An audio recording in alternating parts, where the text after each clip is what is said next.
Wrangler presents 5-star finishes, and we've had some dandies here at Michigan over the years, but I don't think anyone stands out in my mind more than this one.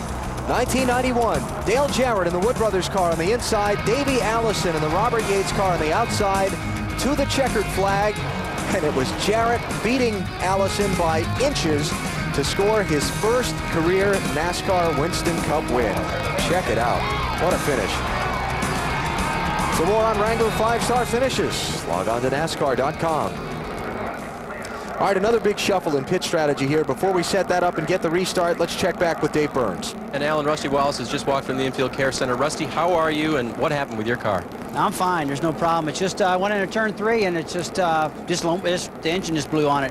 When it blew, it just it made a really weird sound, like it was just a real deep-throated sound, like it's sucking air in real bad. I never heard an engine sound like that before when it blew, but I didn't know if the smoke was going to come out or if it was just I was going to coast in the pits and that was going to be it. And all of a sudden I saw the big fire out the back and I said, oh, hell. And then I saw a little bit down in the floorboard of the car coming up and felt a little bit of heat. And then it got real hot. Then it got a lot of fire. Not much in the car, though, but mostly everything under the hood and in the back. And I just started bailing out at that point, And I reached down to try to pull the fire extinguisher and pulled it and it just bent. Nothing worked. It wouldn't go off, so.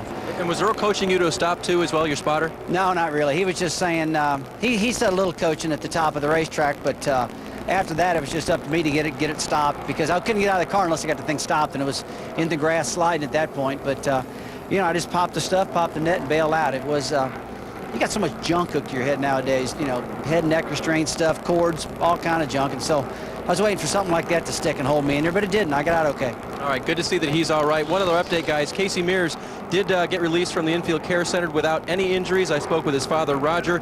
He told me that Casey was good to go. In fact, he's not even sure he was fazed by it. He's ready to go racing again. Alan? All right, Dave, thanks. We are coming to the restart. Just heard Rusty talk about what might have happened to his engine. BP, want to show that to us? Alan, let's go inside our engine and show you. When the thing turns over like this, you see the connecting rod. Something happens, it breaks this rod. The pieces start floundering around inside the engine. This is the oil pan. It's just a piece of tin. It knocks the hole in the pan. The oil, the lubricants inside, comes out, sprays on the exhaust system. That's where the fire comes from. These pieces floundering around inside the engine. That's a cutaway of a Dodge engine that we have for you to play show and tell. Yeah, like a hand grenade going off.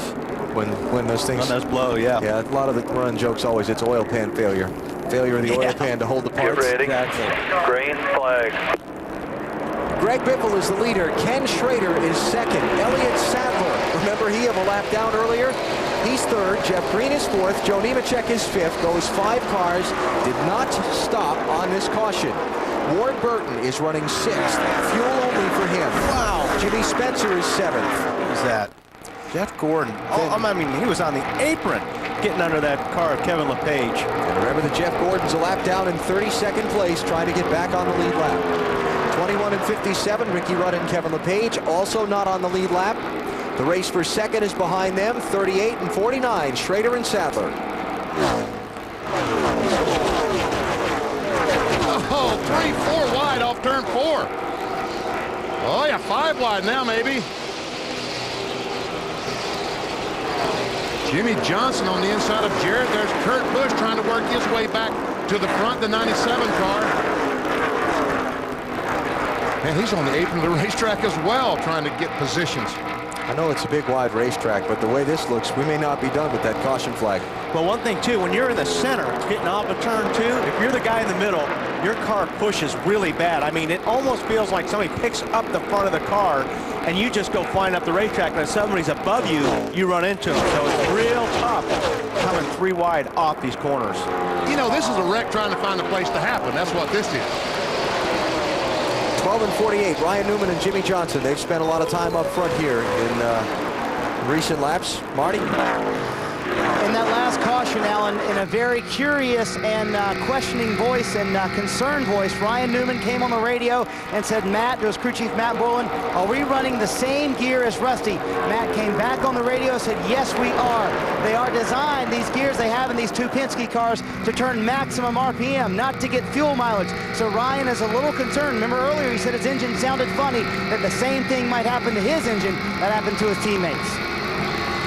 Ryan running 5th right now, racing Ken Schrader in front of him in the 49 for 4th.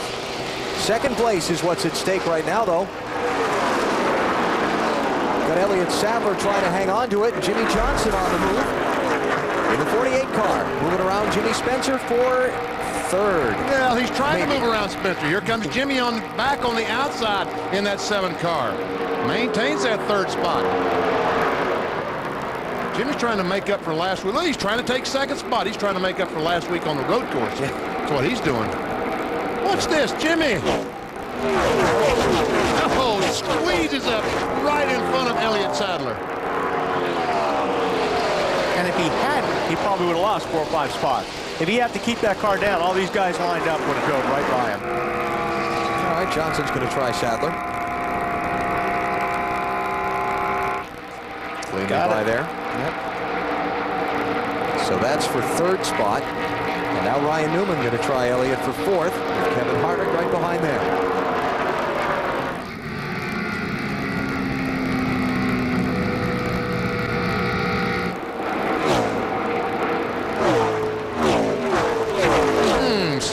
Ryan Newman squeezes up in front of Elliott Sadler. So does the 29 car of Harvick. I don't think there was room for a car there, but he somehow made it. Johnson goes for second spot.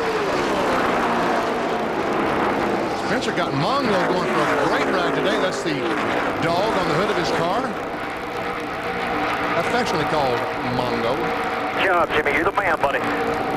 So Spencer back to third as Jimmy Johnson goes by him. Remember, Spencer didn't pit on that last caution. Excuse me, Spencer got right side tires on that last caution. How about Spencer's day, Dave? Alan, earlier he had a bad vibration in the car. After they changed tires on a subsequent pit stop, that vibration went away, and Jimmy said the car done very good. Remember at Happy Hour Saturday, he talked to us about making long, wide corners here and how well you had to turn the car. Obviously, Jimmy's car is turning very well. Oh, Newman.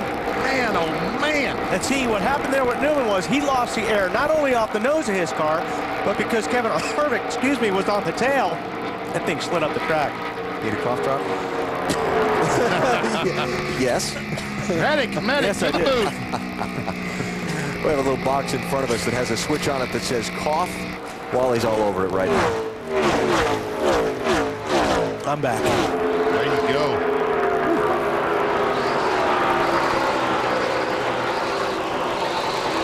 '57 car, Kevin LePage, is 32nd place. The second car 1 lap down. Remember, he had an unscheduled green flag pit stop earlier that took him off the lead lap. Had a left side tire down on that car. Kevin Harvick on the inside of Spencer. Ryan Newman on the inside of LePage. It's third place they're racing for.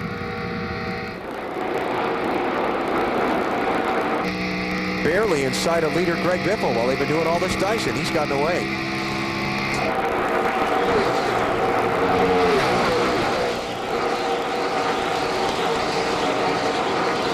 Kevin Harvick has led 34 laps earlier in the race.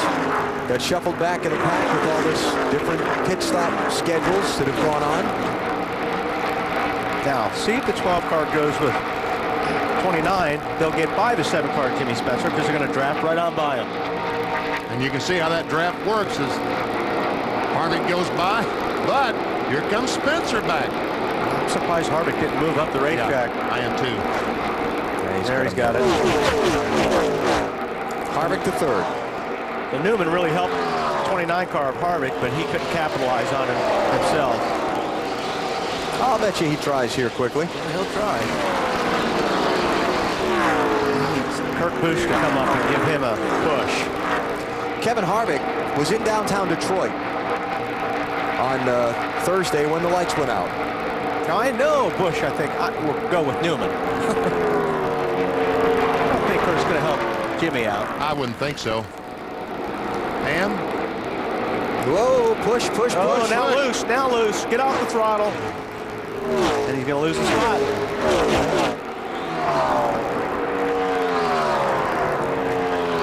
Oh, touch. Hit. Yeah, they don't forget, do they? Oh. Nobody does in this business.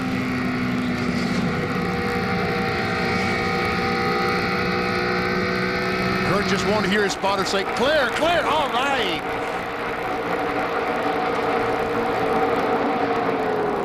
And now Newman to try again on Spencer. Newman keeps seeing people pass Spencer, and he can't get by. I think he's got him this time.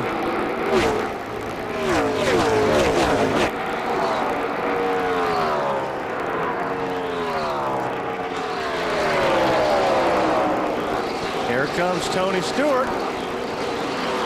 That's on Dale Jarrett for 8th place. And then he'll try and get 7th away from Elliott Sadler. Got his car working on the bottom pretty good right now, Bill Weber. Yeah, that 20 car moving along pretty well there now. Alan will have a better number than this. I had Tony restarting 23rd and 9th last time by, so just zipping to the front of the field. He said the car is better as we go along, just a little tight right now, but that's because he's in traffic, and they are set up with their pit strategy to put them in good position if this race stays green. Matt? Well, Bill, last night, Tony Stewart went to Knoxville, Iowa, watched the dude, Daniel Osowski, with his 3rd Knoxville Nationals, but Tony will climb back behind the wheel of a dirt modified on Wednesday night in New Egypt. Basically racing for a reason with Greg Zipadelli. 14 years ago, Greg Zipadelli's parents were visiting in front of the hospital. On the 3rd visit, they inquired about a little girl across the hall. She was 3 years old. The nurses told them that she was badly abused, now a ward of the state of Connecticut. She was legally paralyzed and blind as well.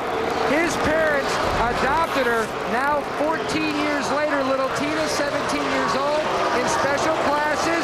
But Greg knew firsthand what it's like to help a child that has problems, whether medical or learning disabilities. That's why he has chosen kids as his main charity, and that's how they're trying to raise money, using their passion for racing for his passion for kids. Matt talking about Tony Stewart forming a charitable foundation this week, the Tony Stewart Foundation, to raise money to support children, as are the cases Matt was talking about there a second ago. Tony Stewart goes by Spencer, moves into the 6th position, and we've seen Tony struggling back in the group, back in the field, but it looks like now that he has his car adjusted, and as Bill said, well on his way with his pit strategy to have a shot to win this race. Well, he's been on these tires and he's burned off enough fuel that maybe that car's starting to balance off for him here. Greg Biffle was gone from Jimmy Johnson until Jimmy got the 2nd. He's taken 5 laps to run him down from about 4 seconds back. And he's trying to take the lead away. And looks like he's going to be able to do it off turn 4. Oh, yes. Yeah. Jimmy Johnson has led the most laps today. This will be the 3rd time he's out in front of the GFS Marketplace 400 at Michigan. And Alan, just so you know, Chad Knaus told him before the last restart, he said, Jimmy, just remember, big picture day.